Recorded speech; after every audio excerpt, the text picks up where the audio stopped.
Baik, Assalamualaikum warahmatullahi wabarakatuh. Perkenalkan, nama saya Ratna Lewati dengan NIM 2411014. Saya dari Prodi Pendidikan Agama Islam, dan video ini berisi tentang tugas mata kuliah Fiqh Muamalah yang nantinya akan membahas seputar tentang riba dan harus disampaikan secara tutup mata. Tanpa lama-lama, saya mulai dari sekarang. Oke, baik. Langsung saja, pengertian umum atau penjelasan umum daripada riba. Riba merupakan praktik yang dilarang di dalam agama Islam. Hal ini karena dianggap merugikan dan tidak adil pada salah satu pihak dalam melaksanakan transaksi. Nah, bentuk daripada riba dalam ekonomi, yakni misalkan bertambah atau bunga yang harus dibayarkan oleh si peminjam kepada si pemberi pinjaman. Nah, ini salah satu bentuk daripada riba. Oke, lanjut. Pengertian riba. Riba secara bahasa, riba atau al-riba memiliki beberapa macam pengertian. Yang pertama ada al-ziyadah yang berarti bertambah, kemudian ada al-numu yang berarti berkembang atau bertumbuh. Yang ketiga ada al-ulu yang berarti meningkat. Yang keempat ada rif'ah yang berarti menjulang, kemudian yang terakhir ada arima yang berarti bertambah. Nah, definisi riba. Riba adalah tambahan yang disyaratkan dalam transaksi pinjam-meminjam atau jual beli tanpa ada imbalan yang sah menurut syariat. Ini definisinya. Nah, lalu dasar-dasar hukum riba atau dasar-dasar hukumnya. Hukum riba itu sudah ditetapkan atau sudah ada tercantum jelas di dalam Al-Quran. Yang mana? Yang pertama terdapat dalam Quran Surah Al-Baqarah ayat 75 yang berbunyi, Allah di situ berfirman bahwasanya Allah menghalalkan jual beli dan mengharamkan riba. Nah, proses daripada hukum si riba ini itu tidak langsung sekaligus, tapi berangsur-angsur. Yang mana dia bertahap. Misalkan dalam Quran Surah Ar-Rum ayat 39, yang mana berisi tentang isinya itu tentang membandingkan antara zakat dan riba. Kemudian ada juga Quran Surah An-Nisa ayat 161, yang dimana berisi tentang bahwasanya Allah itu telah menetapkan bahwasanya riba itu haram, tetapi kaum Yahudi itu melanggarnya. Nah, lalu ada ini Quran Surah Ali Imran ayat 130. Nah, di situ berbunyi bahwasanya Allah menegaskan larangan atau melarang mengkonsumsi atau bahkan menyalurkan riba. Dan yang terakhir nih, di Quran Surah Al-Baqarah ayat 178 sampai dengan 79, di sini sudah tertulis bahwasanya isi dalam Quran Surah ini bahwasanya hukum daripada riba atau larangan riba itu mutlak, haram mutlak. Oke, langsung saja. Nggak tahu yang keberapa. Pokoknya abis ini macam-macam riba. Nah, macam-macam riba ini kita terbagi dua dulu. Terbagi dengan golongan. Yang pertama ada golongan utang piutang, yang kedua ada golongan pinjam meminjam. Jual beli, maaf. Nah, utang piutang ini ada dua. Ada riba qard dan juga riba jahiliyah. Riba qard ini dia itu adanya syarat yang telah ditetapkan di awal perjanjian. Misalkan saya meminjam uang sebesar 500.000 dan sudah ada syarat di situ bahwasanya nanti setelah memulangkan, pas awal perjanjian itu sudah ada perjanjian bahwasanya nanti sesudah memulangkan atau di akhir pembayaran itu nilainya bertambah menjadi 150 yang harus saya bayarkan. Nah, ini masuk dalam kategori riba qard. Nah, lalu riba jahiliyah. Riba jahiliyah nih adanya biaya tambahan atau denda ketika jatuh tempo atau telat pembayaran. Misalkan saya hari ini harus membayar sebesar 500.000, tapi karena saya tidak bisa membayar jatuh tempo pada hari ini, alhasil saya harus membayar denda atau saya memiliki tangguhan denda selama jangka waktu yang saya lewatkan. Misalkan satu hari dendanya 50.000, 2 hari dendanya 50.000, nah berapa jadinya? Nah, itu termasuk dari riba jahiliyah. Oke, lanjut. Riba jual beli. Riba jual beli itu riba jual beli itu ada dua.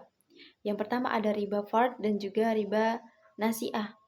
Riba fard itu riba yang jatuhnya pertukaran antara dua jenis barang yang sama tetapi dengan takaran yang berbeda. Misalkan saya meminjam misalkan saya meminjam beras 5 kilo, tapi saya harus memulangkannya 5 kilo lebih atau 5 kilo 5 ons, 5 kilo 10 ons dan lain sebagainya. Nah, itu masuk dalam kategori riba fard. Nah, lalu yang terakhir ada riba eh, Nisaah. Maaf, saya lupa. Nisaah kalau nggak salah.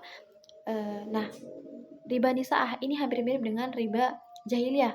Dia ada bunga atau jatuh tempo yang harus dibayarkan ketika kita tidak mampu membayar pada hari itu. Dan nilainya itu bertambah. Misalnya harusnya utang kita sekian menjadi sekian. Tuh. Lalu ini apa namanya? Udah itu udah.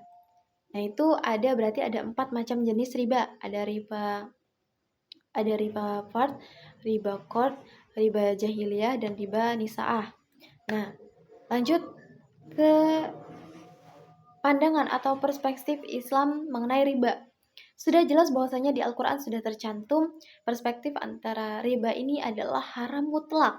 Itu sudah tertulis dalam Al-Quran, lalu juga sudah tersampaikan secara hadis juga, ada hadis Rasulullah yang melarang riba. Kemudian juga menurut ijma ulama, riba itu haram.